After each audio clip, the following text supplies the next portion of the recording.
Harus begitu. Berarti Kang Dede itu salah satu orang yang lulus Pancasila atau? Mas Dede itu tidak lulus Pancasila, tapi hidupnya, jiwanya sudah menerapkan Pancasila. Oh ya. Ya. Sudah menerapkan. Menerapkan, makanya targetnya yang terakhir, target Pancasila terakhir itu kan keadilan sosial. Nah, keadilan sosial inilah yang sudah dilaksanakan oleh Kang Dedi.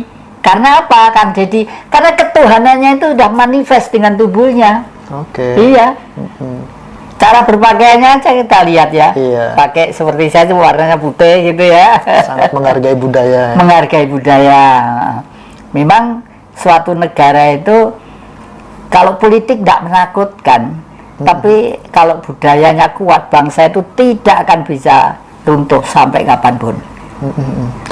Dengan isu dan guncangan yang luar biasa ini, akankah Kang Dede akan tumbang di tengah jalan kira-kira? Karena saya tanya pada Tuhan dalam tubuh saya dulu ya. Silakan yang enggak kelihatannya aman ya, Yang ya? aman. Aman. Oke. Menurut Eyang, apakah Kang Dedi adalah titisan atau lanjutan dari energi pejuang leluhur Nusantara? Ya, Mungkin atau tidak, Yang? bisa juga, saya katakan bisa juga. Mau ya itu secara pasti itu namanya gaib ya. Karena di negeri kita, di Pulau Jawa khususnya, itu berkali-kali ada manusia yang progresif revolusioner. Yang pertama kali adalah Kenarok, orang Singosari, tetangga saya di sana.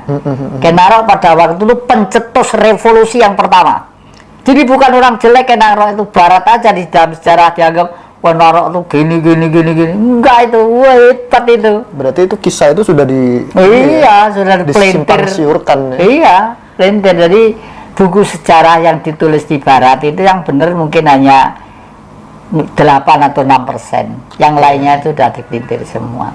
Karena orang Jawa memberi nama itu pun sebenarnya sudah sabdo dan historis. Misalnya ya, pada waktu Nabi Ibrahim punya putra Ismail ya. Iya. Siapa putra apa? Nabi Ibrahim, Nabi Ismail, bunuhlah anakmu itu, ya kan? Yang dibunuh itu bukan manusianya, nafsu binatangnya.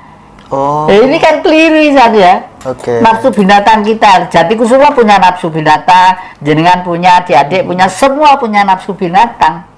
Nafsu binatang itu apa?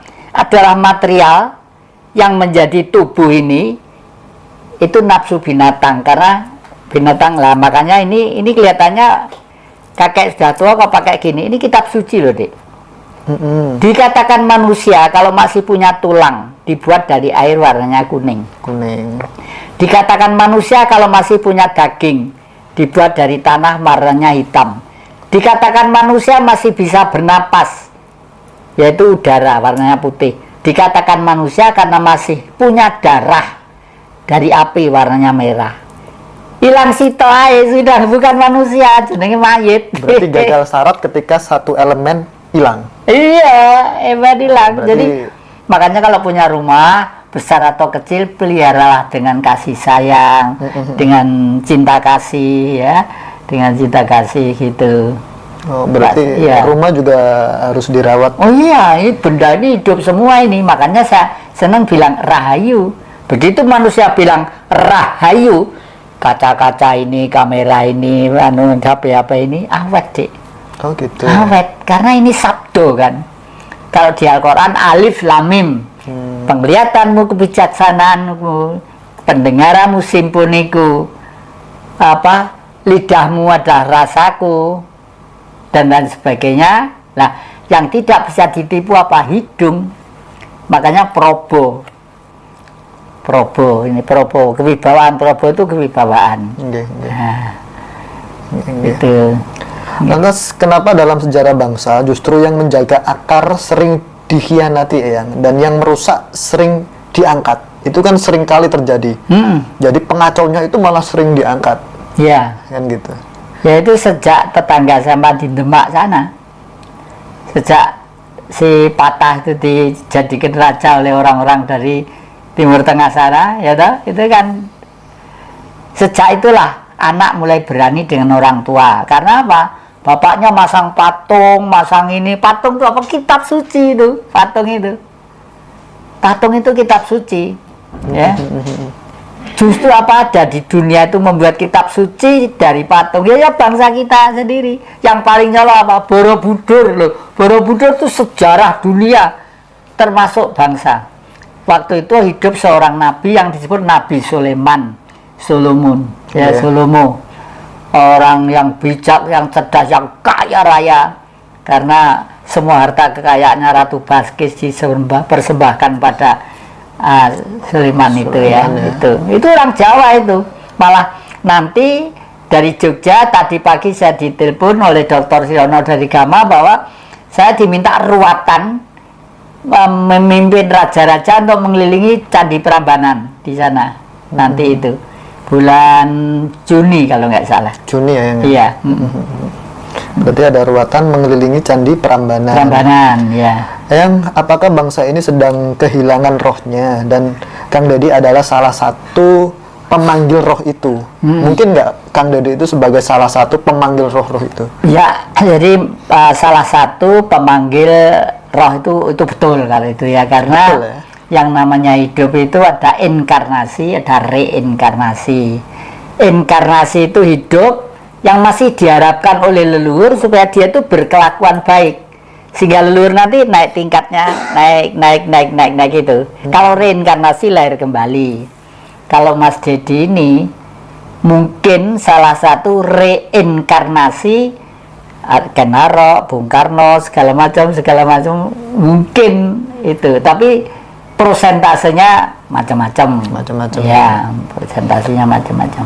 Oke. Saya melihatnya bagaimana? Apakah gerakan Kang Deddy ini akan tumbuh menjadi gerakan kolektif atau akan padam karena sistem yang tidak mendukung? Kalau tentang itu, karena dunia itu sudah banyak dikuasai, kelihatannya hoax itu lebih dominan dari yang real.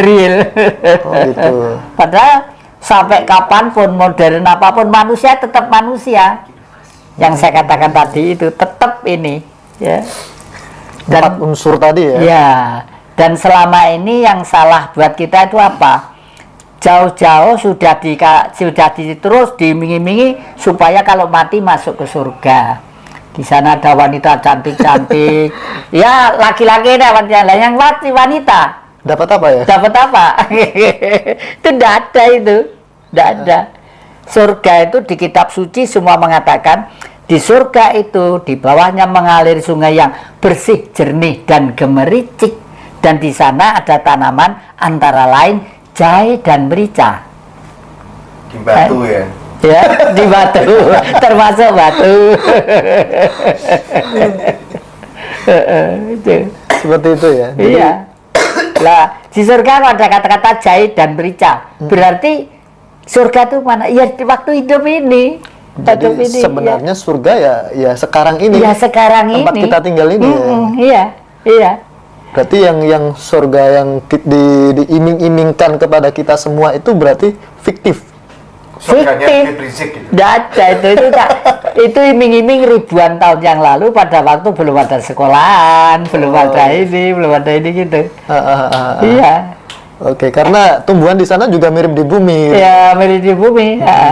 Dan manusia itu hidup ya hanya di kini aja di kulit bumi terus-menerus. Malah mungkin Mas Indra dulu pernah ya saya pameri kitab suci saya tahun 3000 yang akan datang, yang 1 lembar. Jamus Kalimosodo, sentral titik aktivitas minus. Saya itu dengan menguraikan itu, sekarang itu mendapat penghargaan internasional. Wih, keren. Ya. Bukan katanya loh ya, saya ditelepon langsung oleh nama saya Mas Agung Kejawen itu dari PU Jakarta, penggaris seneng tirakat. Cak, sama oleh penghargaan toko AI, istilah itu ya. Jadi sama itu didireksi dunia. Sopo wong iki, sopo, padahal dia itu hanya melihat wajah saya. Orang ini gitu. Ya, syukurlah. Aku derak rasa. Oke, yang kalau budaya dan tanah terus dilupakan, apa konsekuensinya spiritual bagi bangsa ini? Ya konsekuensinya semakin capek ya, semakin capek nanti orang hidup. Oleh karena itu Eyang dan kawan-kawan hari ini dalam perjalanan dari Gama ya, Dr. Sriono dan Insinyur Edi dan Dr. Sofyan untuk hijauisasi bumi dengan menanam pohon nyamplung, nyamplungisasi. Nyamplung itu punya akar pancer, memperkuat tanah ya. Dan anehnya nyamplung itu ditanam di pinggir pantai juga tumbuh dengan baik, ditanam di daratan biasa juga dengan baik. Dan nyamplungnya itu vibrasinya pohonnya itu bisa menyerap karbon. Dan nyamplungnya ini nanti ya, kalau misalnya sudah 5 tahun kira-kira tumbuhnya itu kira-kira sekitar 4 meter, 3 meter. Hasilnya per tahun nanti kita beli nyamplungnya. Untuk apa? Untuk diekspor ke Eropa, ke dunia lain. Karena di Eropa itu sudah banyak stum-stum pabrik, sudah banyak, jadi apa ya, untuk menyerap karbon nanti itu. Oke. Ya di sana bernapas saja udah sulit. Oh gitu ya. Iya.